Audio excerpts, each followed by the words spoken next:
Uh, mm, that was the season finale of Hannibal. And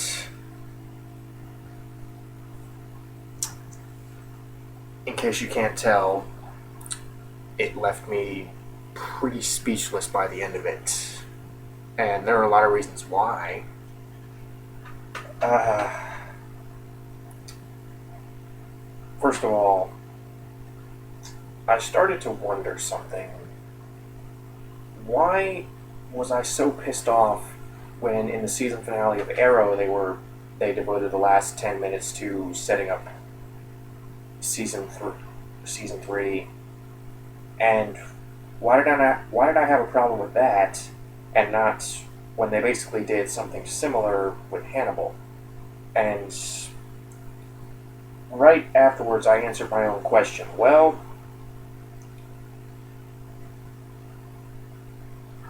the supposed setup for season 3 of Hannibal also functions as this very cruel, very emotional climax to this season, whereas Arrow, the setup and the climax were completely separate. The climax functioned when Oliver fought Slade, and and the and the setup was in the aftermath. And at the same time, it doesn't really feel like a cheat. It feels like a lot of these characters have reached their breaking point.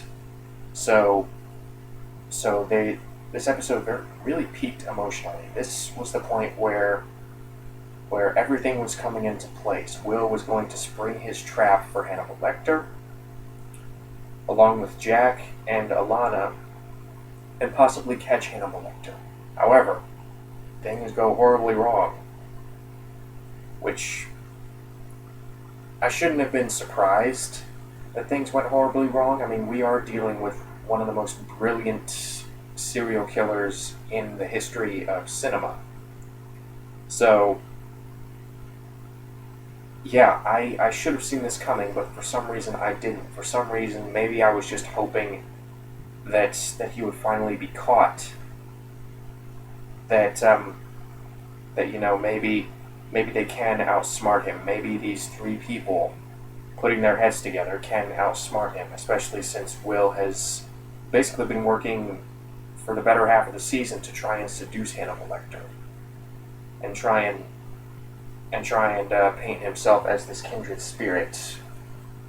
And what made it even more convincing, I'm not really sure this was by Will's own intention, but what made it more convincing is the fact that Will slowly began to doubt himself. He began to doubt, okay, well, who am I going to betray? Am I going to betray Jack and Alana, or am I going to betray Hannibal?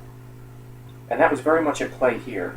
And really, I really enjoyed David Slade's direction this episode, because the whole episode really had this very tense feel about it, and that was in no small part to the ticking clock in the background of several scenes, or not really the physical background, the ticking clock as a form of musical accompaniment. I mean, there was this ticking clock showing that yes, the end is coming, the end is coming, the end is coming. But oddly enough, it never really got annoying. I mean, if anything, it strengthened the tension behind several scenes, because it really reminded you, and it didn't beat you over the head with it, but it really drove home the point that yes, this is the end. Someone is going to die here. Someone is going to meet their maker, if you catch my drift. So there was that. Well, at the same time, they never really lost that very haunting, almost gothic atmosphere that Hannibal, the show, does very well.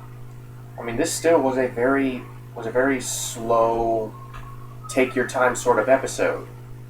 So the fact that they were able to balance those two elements basically very consistently throughout the episode is a real credit, I think, to A, David Slade's direction, and B, the writing, because the writing remained top-notch. It's not just the writing either, because the performances, again, are top-notch. I mean, Hugh Dancy, Mads Mikkelsen, Lawrence Fishburne, even Carolyn Davarnas got something to do this time around, and also a few unexpected guest stars. Because wow, I did not see that coming. Again, I should have, but I guess the show did such a good job of luring me in that I didn't really think that they were going to pull that surprise, that Hannibal was going to pull that surprise out of his hat. But yeah, the little present that he had for Will, coupled with Mads Mikkelsen's very visibly heartbroken performance, really made the so-called breakup of Hannibal Lecter and Will Graham all the more impactful. I mean, you can tell that Hannibal genuinely believed that he and Will were going to run away together. So when everything came crashing down, you can tell that Hannibal Lecter did not exactly want to stab Will, which that was a nice callback to Red Dragon. But you could tell that Hannibal Lecter did not want things to end this way. He wanted it to be nice and clean. He wanted everyone to disappear. But things came crashing down, really starting when Cynthia Nixon showed up. Cynthia Nixon playing the person who essentially takes away Jack's power. I mean, she takes away his badge and his gun. So what I liked about that little moment is it really seemed like that she was taking away his physical advantages. It's like asking a knight to surrender his sword and his armor. So she severely weakened Jack, and really he put the plan into action earlier than probably he should have. So we finally got to see how the opening of this season came about, because this season opened with a fight between Hannibal Lecter and Jack Crawford. We finally get to see how that played out. And really, yeah, I don't really have much wrong with this episode. This was very nearly perfect. I mean, yeah, I probably would have liked a little bit more of an explanation as to, okay, how Abigail is here, because really all we get is she was scared of Hannibal Lecter, so she did what he said. But I would like to go a little more in depth, please. But I'm guessing they'll elaborate on that next season or something like that. And I would have liked to have also seen, okay, well, who's alive? Who died? So yeah, just little elements of closure like that, I think, really would have helped this episode. And I understand what they were trying to do with trying to set up season 3, but and the whole climax, the whole finale, the last 15 minutes of this episode, 10-15 minutes, was handled beautifully. It was like something out of there was such a dreamlike quality to certain parts of it. I mean, with the rain falling down and the rain being integrated into the falling shards of glass. If you've seen the episode, you know what I'm talking about. But the visuals remained just as striking here, and thankfully they did not go quite as cartoonish as they did last episode. Again, I liked the last episode, but in my opinion, this was just so much better. It didn't have to deal with Mason Verger, although I would have liked to have seen a little bit more of Margot and how she fit in. But I did like the fact that they actually gave Alana something to do this time around. They stopped making her very naive. So, yeah, the performances were great. The atmosphere and the build-up was great. The pacing, this is an extremely well-paced episode. Never once did I say, okay, come on, get to the showdown. I really was invested in every single scene of build-up. Every single scene was handled with the utmost care, it seemed like. So,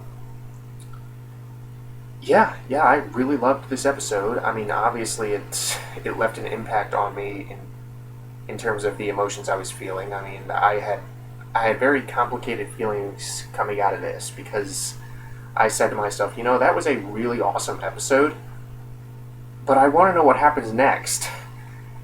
And that I know that was by their intention, but it's no less frustrating. So, yeah, if you haven't seen Hannibal, the show, not the movie, if you have not seen Hannibal, please watch it. Please, you owe it to yourself to give this show a try, because honestly, it is. I still hold to a statement that I made in a previous video. It is one of, if not the best show on television. And I know I'm going to get disagreements on that. That's what happens when you say, like, this is the best of something, or you make a top 10 list or something like that. You always get someone who disagrees, or you always get in some cases, many people who disagree. I mean, there are probably a lot of people out there who say, what, Hannibal doesn't hold a candle to Breaking Bad or Game of Thrones or whatever. But honestly, if you are really looking for a morbidly intriguing look into a very poetic interpretation of not only this material but of serial killers in general, and the themes of death and resurrection and whatnot, then there really is no better alternative than this. I mean, it keeps your interest throughout. I cannot think of a dull moment in this show, or at least not thus far. A very near perfect season finale.